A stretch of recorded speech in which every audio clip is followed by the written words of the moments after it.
ഞാൻ +2 computer science ആണ് എടുത്ത് പഠിച്ചുകൊണ്ടിരിക്കുന്നത്. എന്നാൽ എനിക്ക് ബിടെക് പഠിക്കാൻ താല്പര്യമില്ല.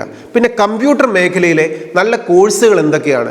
കഴിഞ്ഞ ദിവസം ഒരു കരിയർ ഗൈഡൻസ് ക്ലാസ്സിൽ വിദ്യാർത്ഥിയുടെ ഡൗട്ടാണ്. ഒരു +2 കമ്പ്യൂട്ടർ സയൻസ് എടുത്ത് പഠിക്കുന്ന വിദ്യാർത്ഥിയെ സംബന്ധിച്ചിടത്തോളം ബിടെക് അല്ലാതെ പഠിക്കാൻ പറ്റുന്ന മറ്റു കോഴ്സുകൾ ധാരാളമുണ്ട്. അതിലൊന്നാണ് BSc കമ്പ്യൂട്ടർ, BCA ഇതുപോലുള്ള കോഴ്സുകളൊക്കെ എടുത്ത് പഠിക്കാം. അപ്പോൾ ഈ കോഴ്സുകളൊക്കെ പഠിച്ചതിന് ശേഷം നമുക്ക് കമ്പ്യൂട്ടർ മേഖലയിലെ വിവിധ കരിയറിലേക്ക് നമുക്ക് എത്തിച്ചേരാം. പക്ഷെ അവിടെ മനസ്സിലാക്കേണ്ട ഒരു കാര്യം, ബിടെക് എന്ന് പറയുന്നത് ഒരു പ്രൊഫഷണൽ ഡിഗ്രിയാണ്. 4 വർഷം കൊണ്ട് ബിടെക് പഠിക്കുന്ന ഒരു വിദ്യാർത്ഥിക്ക് ഈ പ്രൊഫഷണൽ ഡിഗ്രി അച്ചീവ് ചെയ്യാൻ സാധിക്കും. പക്ഷേ ഈ 3 വർഷത്തെ BSc കോഴ്സോ BCA കോഴ്സോ എന്നൊക്കെ പറയുന്നത് നമുക്കൊരു നോർമൽ ഡിഗ്രി കോഴ്സാണ് ലഭിക്കുന്നത്. ഈ കോഴ്സിലൂടെ ഒരു പ്രൊഫഷണൽ ഡിഗ്രി നമുക്ക് അച്ചീവ് ചെയ്യാൻ സാധിക്കത്തില്ല.